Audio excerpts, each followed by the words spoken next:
윤석열 정부의 국정원은 TF를 구성을 해서 대북 송금 수사를 지원했습니다. 윤석열 정부의 국정원이 대북 송금 수사를 지원했어. 검찰이 하는 수사를. 그렇습니다. 핵심은 뭐냐? 쌍방울과 경기도의 연관성이 없다는 없다. 것을 알고 있었던 거야. 국정원이요. 국정원이 연관성 없다고 나왔어. 그런데 이재명 대표에게 유리한 자료들도 많았을 거 아닙니까? 네. 그거는 싹 감춥니다. 국정원에서 윤석열 정부의 국정원에서 감춰. 그리고 나머지 자료들만 이렇게 쓱 놔둬. 그런 다음에 수원지검이 압수수색할 때 요거 갖고 갈 수 있게끔 했다는 거야. 그럼 자료를 선별해서 준 거나 마찬가지잖아요. 그렇습니다. 이 이야기를 이번에 이종석 국정원장이 나와서 이야기를 했어요. 이 엄청난 이야기 아닙니까? 네. 그 장면 영상으로 보겠습니다. 윤석열 정부 출범 직후인 2022년 7월 4일 이창현 특별수사관이 전직 검찰 수사관으로는 이례적으로 국정원 감찰부서에 신설된 고위직에 특별 채용되었습니다. 이창현은 임명된 직후인 7월 14일부터 8월 18일까지 쌍방울의 남북비리 협력 사업 관련 국정원의 불법 탈법적 개입 점검이라는 명목으로 현안 대응 TF를 주도하였습니다. 이 TF가 쌍방울 관련 보고서와 작성자 등을 대대적으로 감찰했으나 쌍방울과 경기도의 연관성 여부는 감찰 결과 보고서에 없었습니다. 감찰부서 총책임자로 현직 부장검사 유도윤이 23년 2월 6일 임명된 가운데 5월 3일까지 직접 열람하고 이 중 13건을 특정한 후 압수수색에 대비하여 미리 빈직 조치하라고 5월 10일 지시했습니다. 이후 수원지검은 5월 18일 압수수색 영장을 발부받아 유도윤 부서장이 사전에 특정한 13건만 정확히 제출받은 것으로 확인되었습니다. 근데 이거 보면 진짜 무서운 게 검찰 인사들을 국정원으로 보내. 그러니까. 그 다음에 이걸 추진했더라고. 와, 이놈들 진짜 대단한 그렇습니다. 놈들입니다. 네. 검찰 수사관을 보내서 사실은 이제 국정원이 그 대북 송금 관련해서 뭔가 자료를 유리한 자료를 찾으려고 보냈는데 그랬겠죠. 수사관은 아마 거짓말을 못했던 것 같습니다. 양심적으로 그나마 했는데 네. 그거 갖고는 성이 안 차니까 유도윤이라는 부장검사 지금 윤석열 패밀리를 보낸 거죠. 근데 이런 행태가 금감원에도 좀 비슷한 것 같아요. 이복현 원장을 금감원에도 보내서. 나왔죠. 네, 금감원에 근데 주가 조작을 수사를 못하게 막는 거라든가 네. 또 뭐 국무총리실에는 박성근 검사라고 그래서 또 윤석열 사단을 또 보내고 그러니까 국정의 모든 중요 기관의 전반을 검사들을 보내서 장악을 했던 그 시도가 보였는데 네. 국정원에서 이제 드디어 이게 터진 거죠. 그렇습니다. 그걸 이종석 원장님이 밝혀주시죠. 밝혔어 이번에. 이거 엄청난 이야기야. 공식적으로 밝혀주시죠. 너무 짜릿했어요. 예. 제가 와. 위원장으로 있는데 이 자료를 사전에 갖고 오지 않았습니다. 그리고 이 자료는 없어요 저희들한테. 국회 우리 특위 위원들에게 그렇습니다. 주고 다 수거해 갔어요. 네. 다 수거해 갔는데 저거를 하나도 빼뜨리지 않고 쫙 읽으신 거예요. 그 자료를. 그래서 제가 쭉 보는데 읽는데 와 지금도 소름이 끼쳐요. 온몸에 전율이 쫙 오는데 다 읽는 거죠. 읽는데 아무도 여기에 대해서 문제 제기하지 않아. 그래서 처음부터 끝까지 다 읽었어요. 다 읽고 그 읽은 것을 제가 바로 표로 만들어라. 바로 표로 만들어 놨고 그러나 저 읽은 것은 기록으로 남아 있습니다. 그렇습니다. 지금 말씀하신 것처럼 특별 수사관을 보낸 게 22년 7월입니다. 그 임기 시작과 동시에 맞아요. 한 윤석열 거야. 임기 시작과 동시에 네. 국정원의 특별 수사관을 보내서 와. 감찰을 시키는 거죠. 22년 7월에 감찰을 다 했어요. 했더니 경기도하고 이 대북 송금하고 쌍방울하고 관계가 쌍방울 관계가 없어. 없네. 엉뚱하게 망했어. 화들짝 놀란 거지. 망했어. 망했어. 네. 그러니까 이 자료가 없다는 게 나왔어. 그러면 이제 압수수색해서 가지고 와야 하잖아. 수원지검이 그거 갖고 가면 큰일 나. 큰일 나니까 다시 검사를 파견해서 이건 비닉 조치하고 감추는 조치. 감추는 조치를 하고 자기네가 필요한 것만 끄집어내서 갖고 가게 하는 거야. 그렇지. 부장검사 그러니까 출신이 와서. 와. 검사만이 아니라 벌써 이 내용을 들었겠지. 들었으니 보내서 그 국정원에서 이 일을 같이 하게 했다면 국정원에 보내는 걸 뭐 검찰총장이 보내겠어? 위에서 보내는 거죠. 그러니까 국정원 인사는 대통령실에서 하는 거예요. 네. 그렇죠. 국정원은 대통령한테만 보고하잖아요. 단독 보고하는 곳이기 때문에 이것은 국정원 이종석 국정원장께서 말씀하신 것은 이것은 윤석열이 직접 지시했다라고 하는 정황이 네. 정확하게 아주 매우 강력한 정황이 네. 드러난 거고요. 공직기강 비서관실 이시원 이름도 거론이 이시원 됐어요. 그쪽으로 이시원이랑 같이 유도윤 이시원이 같이 했다. 네, 이름 뭐 이런 거론했어요. 이야기가 나온 거니까. 근데 이제 그 다음에 그러면 그 검찰 라인은 법무부 장관 한동훈, 국정원 라인은 대통령 윤석열이 직접 챙겼다라고 보이는 겁니다. 실제로 당시 김성태 귀국 안 하고 있을 때 그 한동훈 법무부 장관이 당시 한동훈 법무부 장관이 별별 소리를 다 했어요. 해외 도피 범죄인 송환은 국가의 의무다. 당장 불러드리겠다. 이러고 이재명 모른다라고 저쪽에서 김성태가 이야기한 진술이 언론에 보도됐거든요. 네. 이재명과 김성태가 입을 맞추고 있다. 민주당이 트집 잡게 하고 있다. 그 한동훈 발언이죠. 한동훈 발언이야. 한동훈 발언. 한동훈 발언. 그러니까 저는 윗선 수사하면 한동훈, 윤석열이 나올 수밖에 없어요. 네. 이건 무조건 나옵니다. 아니, 근데 저 이거는. 궁금한 게 국정원이 숨겼다는 거 있잖아요. 네. 그 자료는 그 뭐예요? 무슨 내용이에요? 자, 이제 그 얘기를 할까 합니다. 아, 네.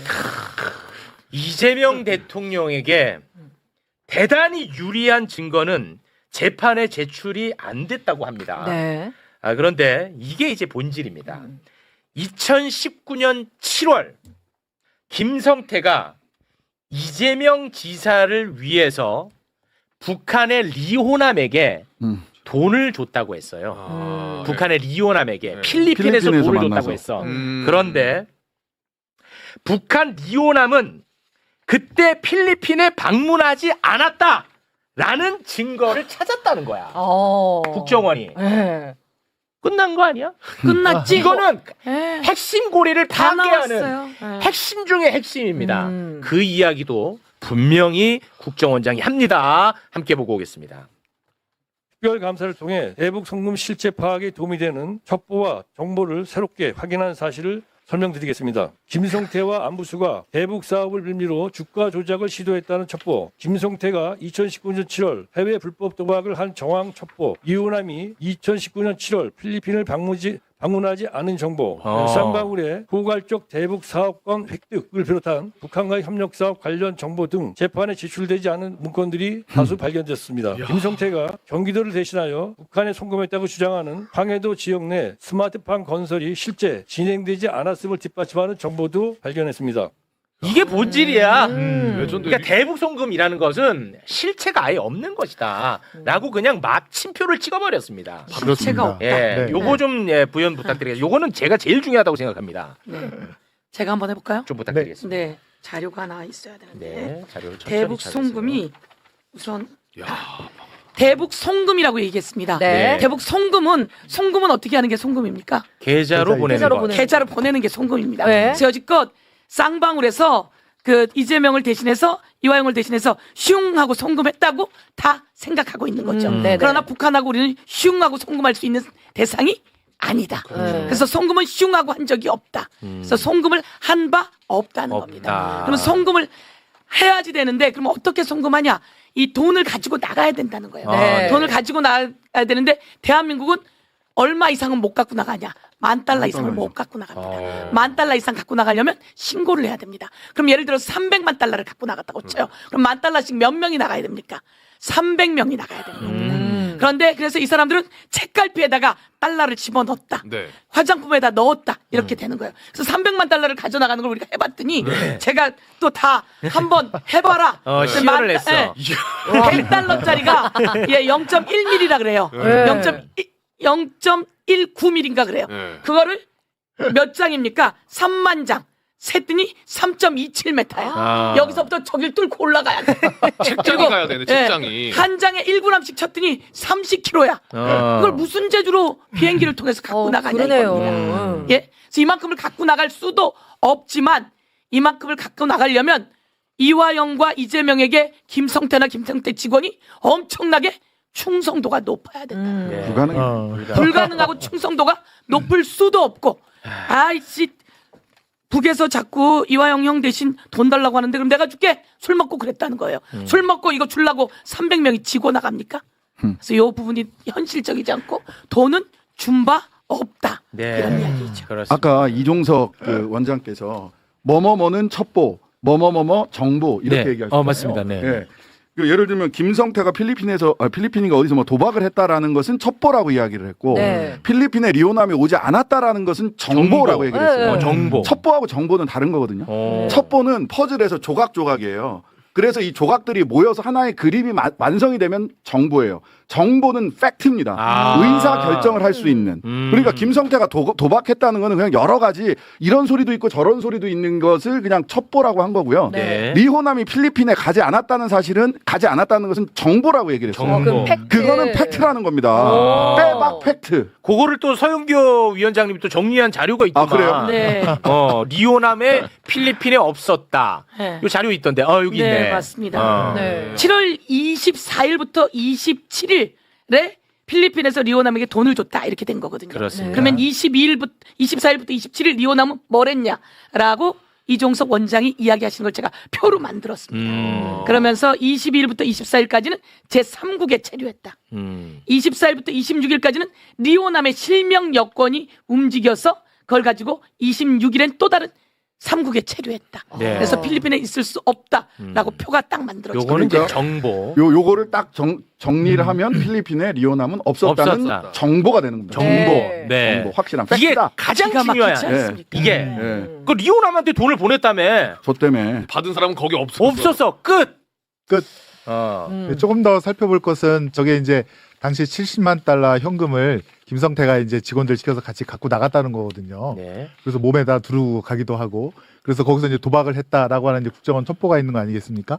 근데 이제 검찰에서 쌍방울 맨 처음에 수사할 때는 김성태 횡령 배임 갖고 수사를 했습니다. 70만 달러 정도 비면은 제가 볼 때는 검찰에서 이걸 알았을 거예요. 이 70만 당연히. 달러를 현금화 시켜서 어디다 썼는가를 분명히 알았을 텐데 그거를 또 우리 이재명 지사님의 방북 비용으로 덮어 씌우기를 한 거죠. 네. 이것도 저는 악의적이라고 봅니다. 이 부분까지 계속 진실은 밝혀져야 맞습니다. 된다. 횡령 배임의 주가 조작은 금융감독원 자료에 의하면 100억 원 100억 원 이상의 이상. 네. 주가 조작이 밝혀졌다는 거거든요. 네. 그런데 이거를 그 검찰이 가져가지도 않았지만 주지도 않은 거예요. 그러니까 음. 검찰에게 수사 자료로 검찰이 이것 좀 알아봐줘라고 금융감독원에 요청을 한 거예요. 그렇습니다. 얘가 주가 조작이 있다는데 금융감독원 이 김성태 주가 조작 좀 알아봐줘라고 해서 금융감독원이 다 조사를 했더니 100억 원 주가 조작이야.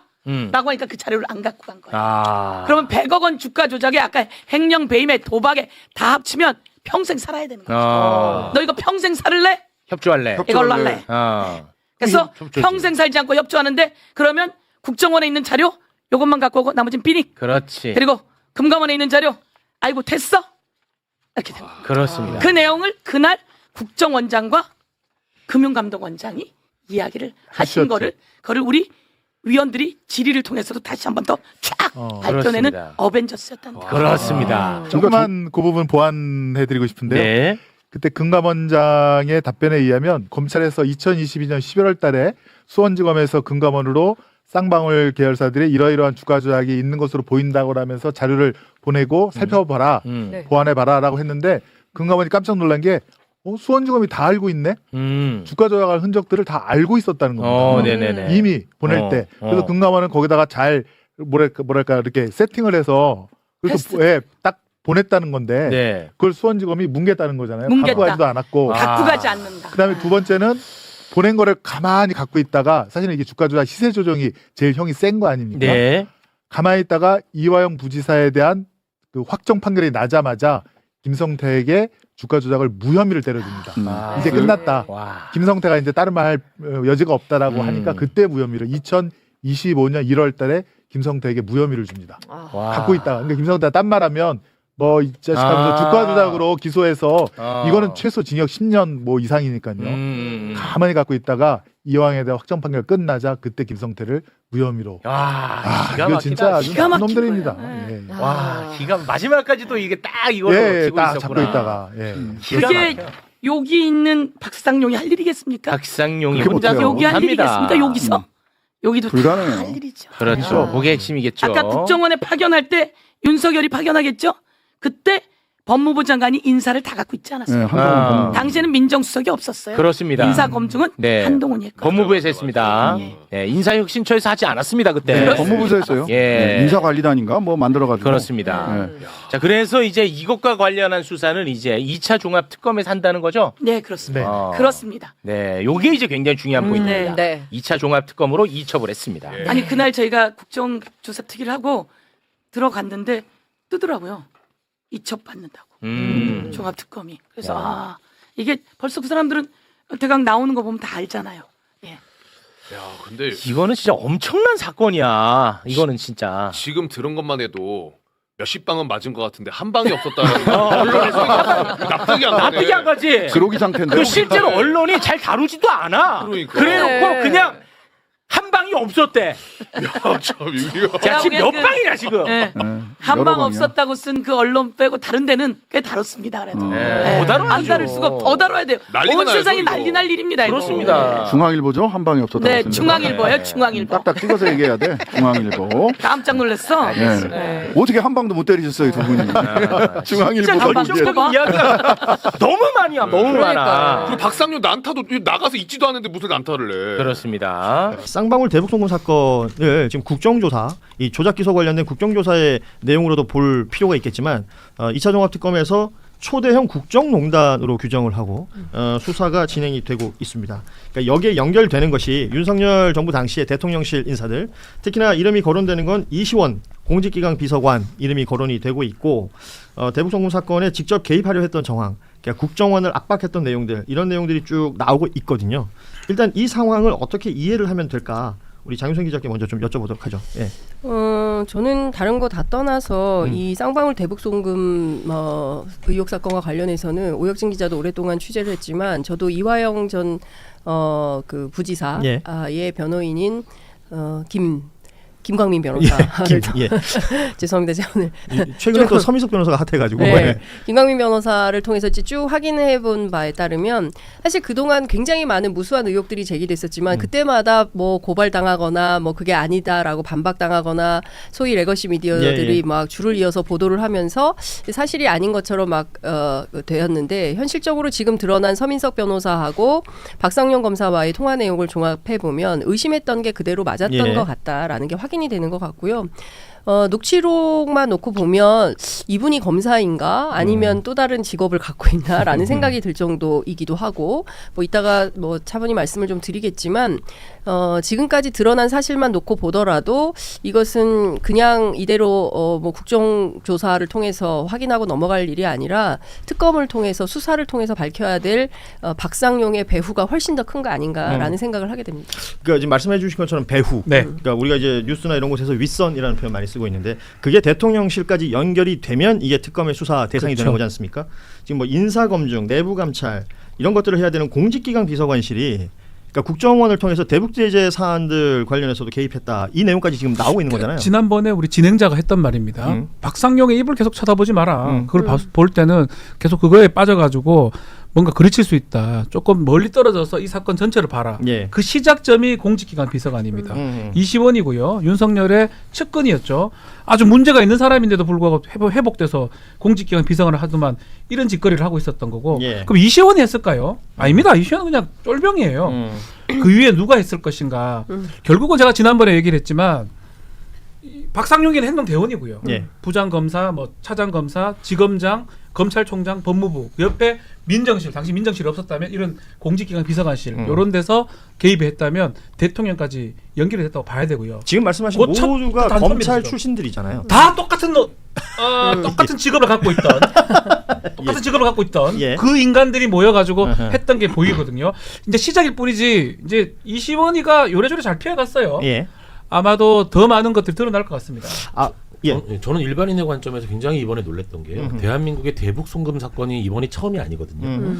김대중 대통령 당시에 대북 송금 사건이 있어서 예, 그거는 예. 사실 대법원 판례까지 있어요. 그러니까 저는 그 대북 송금 사건을 떠올렸기 때문에 대북 송금이라는 그 송금의 실체는 있고 그러면 이거를 누가 보냈느냐 아니면 보내는 과정에서 어떤 동기가 있었느냐 저는 제가 약간 부끄러웠던 게 이번 대북 송금 사건도 송금을 보낸 실체는 있는 줄 알았거든요. 예. 근데 실체조차 지금 그거 논란이 있는 사건이더라고요. 예. 이게 지난 과거의 대북 송금 사건하고는 완전 차원이 다른. 그렇죠. 네. 돈을 네. 받았다는 사람이 당시에 필리핀에 없었다는 그러니까요. 거예요. 이혼남이라는 네. 인물에 대한 이야기. 저는 그거를 최근에 인식을 했어요. 심지어 네. 국정원장이 네. 확인을 해준 내용인데 2차 종합특검을 쭉 취재를 하고 있잖아요. 예.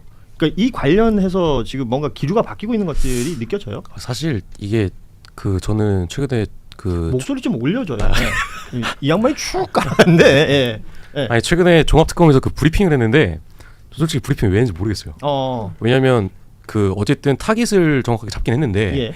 종합특검에서 관련된 자료를 전부 다 확보하지도 못했어요. 아 그래요? 네, 그러니까 지금 준비가 안 돼 있는 상황이에요. 그리고 제가 뭐 이걸 너무 직접적으로 말하는 것 같긴 한데 종합특검에서 지금 뭘 하고 있냐면요. 지금 이 사안을 가장 오랫동안 지켜봤던 그리고 취재를 가장 오래 하고 조사를 굉장히 꾸준하게 했던 기자들한테 연락을 해서 같이 좀 도와달라. 수사의 영역보다는 지금 취재했던 분들에게서 정보를 취합하는 단계다. 그래서 지금 완전히 뭐 법리 구조라던가 그런 것들을 완전히 지금 맞춘 상황이 아니고 준비하고 있는 상황인데 초대형 국정농단이라고 이제 완전히 그 워딩을 깔은 자체가 좀 성급했던 게 아닌가. 브리핑 자체가. 제가 조금 설명을 좀 드릴게요. 이렇게 저도 그날 코를 마시셨어요. 네, 죄송합니다. 면역력이 떨어지고 있어. 늙은 선배 그만 좀 고박을 하시고. 깜짝 놀래 너무 크게 들려가지고 깜짝 놀랐어요. 너무 죄송해요. 예. 비염 환자의 비애를. 알겠습니다. 예. 쓸데없는 소리 하다 까먹었잖아요. 그러니까 2차 종합특검에서 브리핑을 했다는 거죠. 아니 그러니까 그날 저도 그 대목이 굉장히 특이해서 권영빈 특검부한테 직접 전화를 했어요. 그래서 뭐냐. 직접 브리핑하셨던 분이죠. 네, 그래서 실제로 이렇게 볼 만한 증거가 나온 것이냐. 그랬더니 그 의외의 답이 돌아왔어요. 첫 번째 나온 얘기가 팀원이 없다라는 말이었어요. 무슨 얘기냐면 내가 오늘 브리핑을 하는 가장 큰 이유는 법무부와 대검에 대한 호소다라는 거예요. 원래 15명 파견하기로 했던 검사 가운데 12만 나오고 3명은 아직도 파견이 안 되었다는 거예요. 그러니까 최소한 인권 침해 점검 TF 서울고검 고검에 있는 거기에서 수사하던 검사들만이라도 좀 보내줬으면 좋겠는데 뭐 어떤 이유를 대서라도 안 보내주고 있다. 그래서 해당 검사들에게 직접 연락을 해봤냐라고 하니까 검사들 스스로는 손드는 사람들이 있는데 조직 차원에서 이게 있고 또 하나는 지금 당장 검찰청이 문을 닫게 됐잖아요. 그러니까 본인의 존재 이전에 대한 어떤 불안감들이 있는 거예요. 검사들이 내가 지금 특검에 파견을 나갔는데 내가 공소청으로 가게 될지 중수청으로 가게 될지 모르는 가운데 내 자리 없어지는 거 아니야? 이래서 아무도 선뜻 나서려고 하지 않는 분위기다. 이제 이런 거에 대해서 굉장히 수사의 진도가 안 나간다라는 거. 오늘도 보니까 기자들인지 누군지 모르겠지만 밭글 형태로 아니 뭐 검사 한 명 없이도 자기들끼리 수사 잘한다고 하더니 16,000 쪽에 해당하는 수사 기록이 오니까 검사 없으면 수사 못한다 그러고 검사 달라고 하느냐라고 지금 밭글을 지금 방금 돌리기 시작했어요. 근데 저는 그러니까 어떤 걸 말씀드리고 싶냐면 이 특검팀의 수사 의지는 매우 출중하다. 중요한 건 그러면 그동안 했던 1차 특검팀 그리고 대검을 비롯한 검찰 수사한 거 있지 않습니까? 그럼 그거 갖다 놓고 협력해서 같이 수사를 해야 되는데 이게 지금 안 되니까 사건 수사했던 기자들이라도 고양이 손이라도 빌려서 수사를 하고 싶은 거예요. 그러니까 저는 이거를 기자들이 비판하고 뭐 문제 삼을 것이 아니라 그러면 이 사건을 어떻게 조금 더 구체적으로 사건을 제대로 만들어 갈지 이걸 좀 봐야 될 것 같고 제가 너무 답답해서 법무부 고위 관계자에게도 전화를 했어요. 그랬더니 긴 한숨과 함께 동시에 뭐가 나오냐면 아무도 가려고 하지 않는다. 이거는 좀 큰일이에요. 제가 취재한 바에 따르면 이건 너무나 심각하다. 그러니까 오죽해야 그 취재했던 기자들한테까지 전화를 해가지고 좀 도와주셔 하겠습니까? SOS를 기자들한테 치는 경우가 어디가 있겠어요. 특검이. 수사의 특징이 은밀성인데. 그러니까요. 야 이거는 지금 그러니까 구조적인 부분인 것 같아요. 2차 종합특검이라고 해서 다들 아시겠지만 지난번 3특검에서 수사가 미진했던 부분들을 커버하겠다라는 게 가장 중요한 그 출범 이유였을 텐데 그 앞단에 있었던 특검과 지금 2차 종합특검 사이에 뭔가 연결이 잘 안 되고 있는 것 같다. 뭐 자료 교류라든지 협조라든지 그렇다면 이거는 다시 시작하는 느낌일 수도 있는 거 아니에요? 그러니까 이런 거예요. 이를테면 1차 특검팀은 어떤 거냐면 야 우리 거 싹 다 가져가가지고 우리 비판하는 또 뭐 하는 거 아니야? 그러니까 이를테면 1차 특검팀에서 미진했다 이런 거 있었는데 수사 제대로 안 했다라고 비판받을 거 아니에요. 그러니까 그걸 또 숨기고 싶은 거예요. 검찰은 어차피 우리를 타깃으로 하는 건데 2차 종합특검팀의 가장 중요한 게 검찰에 대한 수사, 그렇죠. 법원에 대한 수사 아니겠습니까? 자신들이 타깃이 되고 있으니까 그 누구도 선뜻 나서지를 못하는 거예요. 여기서 나가는 순간 나는 조직의 왕따가 되는 거거든요. 너 우리 조지려고 지금 나가는 거야. 이게 되는 거잖아요. 그래서 지금 권영빈 특검보가 브리핑을 했다는 게 법무부와 대검에 대한 일종의 호소였다. 그렇습니다. 이게 중요한 포인트인데 특검을 도와줘야 돼요. 지금 특검이 적극적으로 수사할 수 있도록 국민들의 여론을 만들어주고 뭐 티끌만한 거라도 더 나올 수 있도록 응원을 해줘야지. 여기 이 사람들 제대로 알지도 못하면서 무슨 총체적인 국가 뭐라 그랬더라 그 권영빈 특검보가 초대형 국정농단이라고 말을 하면 안 된다. 이건 아니고 제가 그래서 그 뭐냐 초대형 국정농단에 해당하는 증거를 잡은 거냐라고 하니까 그거는 수사 중이라서 지금은 말씀드릴 수는 없는데 확언할 수 있다 이렇게 얘기를 하고 좋습니다. 있습니다. 그러니까 권영빈 특검보의 브리핑 내용을 중심으로 보자면 일단 초대형 국정농단이라고 얘기했던 부분은 이 이시원이라는 인물 자체의 그 특징을 좀 보면 알 수 있을 것 같아요. 윤석열 검찰의 뭐 소위 말 이제 친윤 라인 중에서도 그 뭐 아주 가까운 사람이라고 알려져 있죠. 그리고 과거의 행적을 보면 유성 그 간첩 조작 사건 당시에 담당이었고 그리고 이것으로 인해서 이 사람은 수사도 받았고 뭐 처벌도 받고 그랬던 거 아닙니까? 맞아요. 징계받았어. 예. 그만으로도 사실 검사 자격 없는 겁니다. 그런 사람이다 보니까 이 사람이 이 관련돼서 어떤 작업들을 했을까 그러니까 쌍방울 대북 송금에 관련해서도 얘기를 할 수 있는 것인데 그냥 단순히 개인 이시원이 작동을 한 게 아니라 대통령실이 작동을 했다면 그리고 국가안보실 얘기도 지금 나오고 있는 거 아니에요. 그러니까 이런 것들을 다 들여다봐야 되는데 이런 어떤 정황에 대한 포착은 있으나 수사 실무진 차원에서는 지금 한계가 있다. 그렇죠. 이게 근데 저는 사실 좀 그런 생각 들어요. 검사하던 방식으로 하면 돼요. 그림 그리는 걸 잘하거든요. 그림 그릴 필요도 없어요. 저는 윤석열이 시켰다고 보거든요. 예. 제 생각이에요. 아니면 말고 그래 그려놓고 시작하면 돼요. 예. 그러니까 그래서 거기 하나하나 밑그림을 채워넣는 게 증거들이거든요. 예. 그래서 저는 사실은 그 앞에 게 나왔다고 보면 될 것 같아요. 공직기강 비서관실, 국가안보실 이건 대통령의 대통령실의 기관들입니다. 그렇죠. 예. 국정원 좀 다르지요. 국정원이 못하니까 국가안보실을 사겠다라는 거는 무슨 이시원이 자기가 어떻게 합니까? 그렇죠. 그럼 예. 대통령이나 뭐 대통령 술 먹고 있었으면 대통령 같은 사람이 시켰다고 봐야 될 것 같아요. 그 지휘 라인이라는 게 있을 테니까. 예, 그래서 그게 저는 핵심이라고 보고 사실은 자꾸 증거 찾기 어려워요. 시간도 많이 지났고 더 문제는 이런 사건에 증거를 자꾸 가리는 사람이 다 검사나 이런 사람들이 관여돼 있거나 친구거나 아는 사람이거나 지인이거든요. 그러니까 이 사람들이 어떻게 자백하고 고백하겠습니까? 그래서 저는 좀 쭉쭉 나가도 된다. 우리 기자님은 죄송하지만 저는 쭉쭉 나가라 그냥 일단. 아니면 말고는 하면 안 되지만 기계 만들면 돼요. 검사 하던 방식대로 하면 돼. 검사들이 계속 그렇게 맞아요. 대북 송금 사건을 만들어 왔어요. 우리도 만들어 볼게. 라고 하면 돼요. 2차 특검에 대한 그러니까 사실 생각해 보세요, 여러분. 3특검이 처음에 출범할 때도 그랬고 그 마지막이 개연치 못한 부분들이 있었습니다. 그게 뭐 검사라든지 법원이라든지 그 중간 과정에서 턱턱 막혔던 부분들 여기까지 수사해야 된다라고 출범한 게 2차 종합특검이에요. 그럼 출범할 때는 국민적 염원이 있었다라고 본다면 이게 출발했다고 끝이 아니니까. 그러니까 수사를 잘할 수 있게끔 그리고 향후에 공소 유지를 잘할 수 있게끔 뭔가 뒷받침해 줘야 될 부분이 있다면 그것은 또 뭐 여론을 환기시킨다든지 다양한 형태가 필요할 것 같고요. 지금 말씀하신 우리 박준 변호사 얘기처럼 국민의 어떤 그 방향성이라는 게 있으니까 이걸 좀 믿고 좀 이렇게 뭐랄까요 좀 빠르게 진도를 빼나가도 된다. 두 발짝 세 발짝 가도 어허. 뭐 어쩌라고요. 대북 송금 사건이 딱 그랬던 거예요. 저는 그래서 그냥 거울 치료 같은 거예요. 아니 변호사비 대납을 하다가 갑자기 뜬금없이 김정은에 돈 줬다고 이걸 만들어낸 거 아닙니까? 네. 얼마나 웃깁니까 지금 돌이켜보면. 예. 코믹 같은 짓이에요. 어떤 놈이 어떤 사람의 발상인지 몰라도 야 저 북한에 돈이 갔으면 뇌물이고 이야 저 가능성 좀 줬을 것 같은데 이재명 가고 싶어서 했겠지라고 예. 만들어낸 거 아닙니까? 마찬가지입니다. 윤석열이가 정치인 정적 제거하고 싶겠지라고 생각하고 한 두세 발자국 나가셔도 되고요. 증거는 전 낼 거라고 봅니다. 예.